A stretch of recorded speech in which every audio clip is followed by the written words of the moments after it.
Bismillahirrahmanirrahim. Assalamu alaikum, dear students. How are you? Fine. Good. We are going to solve exercise number 3.7 and we will select question number 2, 3 and 9 from this exercise because these are related to the smart syllabus which is given by the Punjab textbook board. Question number 2 is the surface area S of the sphere varies directly as the square of radius R. यानी इसमें उसने बोला हुआ है कि surface area S और वो है किसी स्फेयर का, स्फेयर में कोई भी गोल सॉलिड गोल चीज. अच्छा, वेरीज डायरेक्टली का मतलब है कि directly proportional as the square of radius R. Radius R के वो स्क्वायर के डायरेक्टली प्रोपोर्शनल है. ओके, आगे उसने जो गिवन डाटा में सिस्टम दिया हुआ है कि S की जगह पे आपने 16 पाई लगा देना है, R की जगह पे आपने 2 लगा देना है. ठीक है, नहीं अभी हाँ वो लगा तो सकते हैं, लेकिन ये कि भी अभी हम क्वेश्चन पढ़ रहे हैं, उसके बाद जब हम सॉल्यूशन पे आएंगे तो पुट कर भी सकते हैं, ना भी करें, ये सवाल वैसे भी हो जाएगा. अच्छा, ये गिवन डाटा हो गया. आगे टू फाइंड क्या, फाइंड R. R फाइंड करना है when S equals to 36 pi. Okay बेटा. अच्छा जी, यानी ये आपके पास है गिवन डाटा और ये चीज क्या है, टू फाइंड. सॉल्यूशन पे आते हैं. उसने में जो सिस्टम दिया हुआ है कि वो है S is directly proportional to R square. ये एक्सरसाइज हमने की थी 3.2, एक्सरसाइज हमने की 3.5, 3.7 आज कर रही, सारे सेम मेथड के हैं. ठीक है, तो सबसे पहले अब ये डायरेक्टली प्रोपोर्शनल का जो साइन है इसे हम रिमूव करेंगे. S equals to KR square. इन दोनों एक्सरसाइजेज में हमने ये सीखा था कि जो ये गिवन डाटा में दोनों वैल्यूज होती हैं उससे ये कांस्टेंट अवेल होता है. इसलिए S की जगह पे हम 16 पाई लगा देंगे और R की जगह पे 2 का स्क्वायर. ठीक है, तो 16 pi equals to K multiply by 4. ये पाई की वैल्यू हम यहां लगा भी सकते हैं, ना भी लगाएं तो कोई नहीं, आगे सॉल्व हो जाएगा, कट हो जाएगी आगे जाके.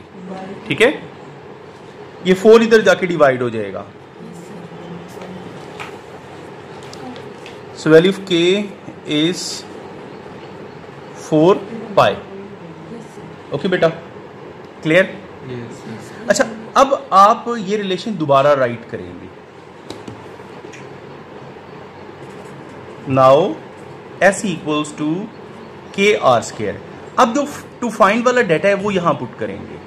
S की जगह पे हम लगा देंगे 36 K 4 पाई. ये वाला मैंने पाई की वैल्यू पुट इसलिए नहीं की थी, अब ये पाई पाई से क्या हो जाएगी, कैंसिल हो जाएगी, तो आपका काम इजी हो जाएगा. R आपने क्या करना है, फाइंड. ठीक है बेटा. So R square is equal to 36 pi over 4. Pi से पाई कैंसिल, 4 9s आर 36. अब इसका आप क्या ले लेंगे, R इक्वल्स टू 3. ओके बेटा, क्लियर? अच्छा, एक चीज जरा सुन लें कि बाज़ ना वो आंसर्स में एक आंसर एक्स्ट्रा भी दे जाता है. जैसे ये देखें, अगर हम यहाँ लिख देते हैं ना कि S equals to KR square, तो K की जगह वैल्यू अलग से पुट करके यानी 4 पाई R स्क्वायर ये भी आंसर का पार्ट बना देते हैं. तो ये भी आप एक एक्स्ट्रा स्टेप इसमें कर लिया करें.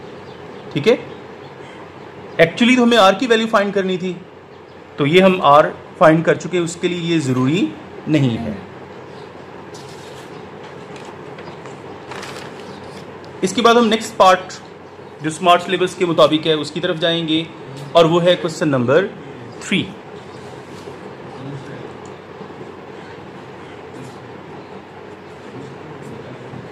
अच्छा, ये क्या कहता है, in Hooke's law the force F applied to stretch a spring varies directly as amount of elongation S. उसने कहा हुक्स लॉ में जो फोर्स किसी स्प्रिंग पे लगी है और वो स्प्रिंग की लंबाई में जो इजाफा कर रही है उसको कहते हैं एस, उसके डायरेक्टली प्रोपोर्शनल है। F is directly proportional to S. Okay, आगे उसने कहा and F equal to 32 pounds, S equal to 1.6 inch.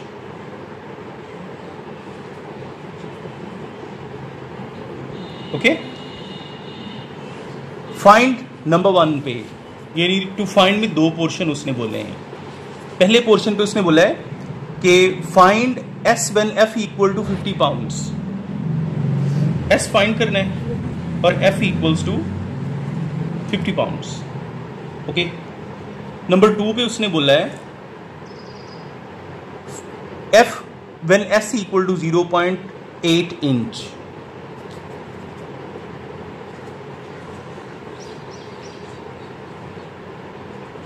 Okay जी, बोलिए सबसे पहले क्या करेंगे?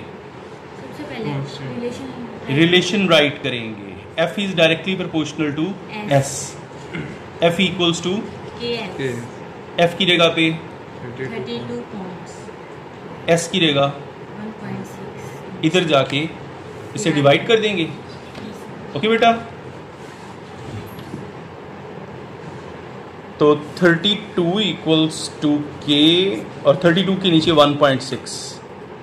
जी 32 को 1.6 पे डिवाइड करेंगे तो 0.2,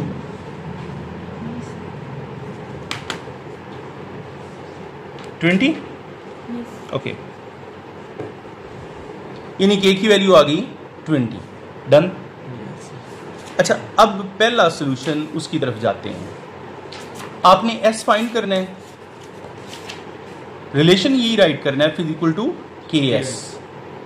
एफ की जगह पे 50 लगा देंगे, के की जगह 20 और एस फाइंड करना है 50/20। ठीक है, 50/2.5। Okay,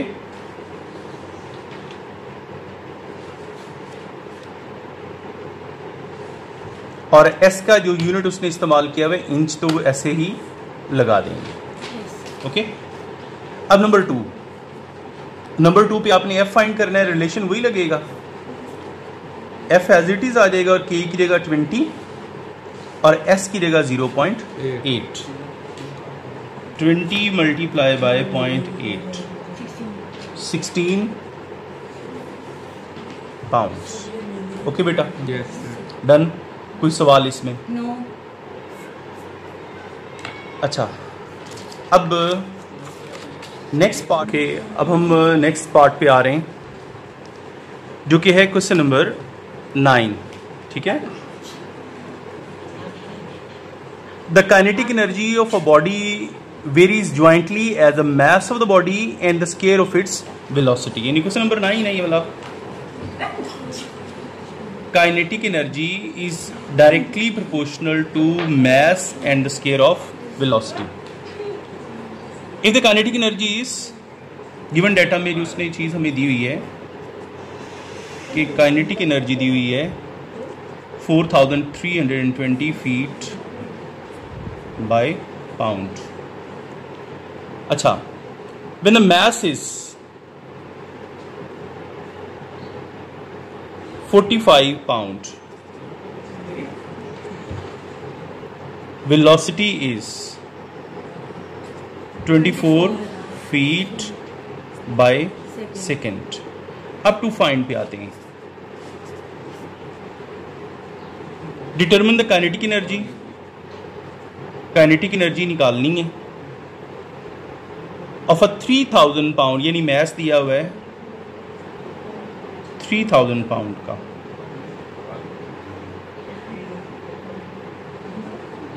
and the velocity is 24 feet by second.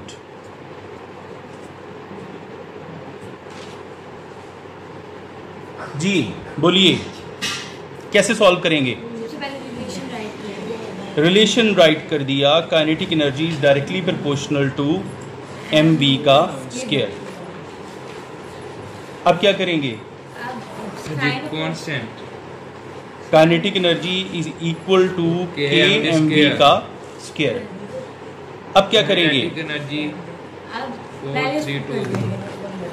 क्या करेंगे? वैल्यूज पुट कर देंगे। यस काइनेटिक एनर्जी की कितनी है? 4320 K फाइंड करना है। मैथ कितना है? मैथ है 45 मल्टीप्लाई 24 24 का स्क्वायर तो 4320 वैसे का वैसे, K मल्टीप्लाई बाय 24 का स्क्वायर पहले लेना है, यस सर मल्टीप्लाई किससे करना है उसे? 45 से तो आ जाएगा 25920। इसे इधर ले जाके डिवाइड कर देंगे।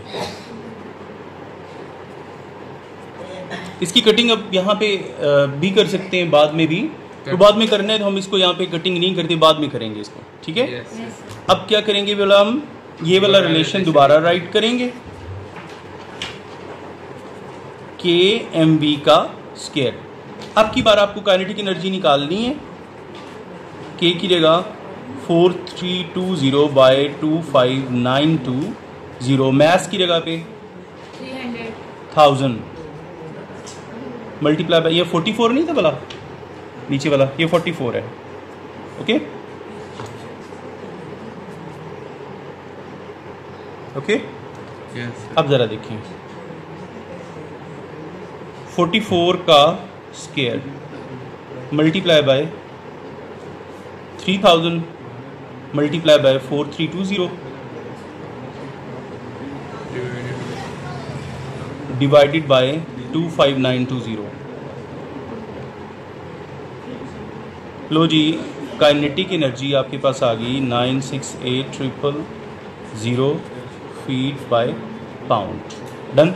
यस ओके बेटा, ये 3.7 एक्सरसाइज आपकी वाइंड हुई।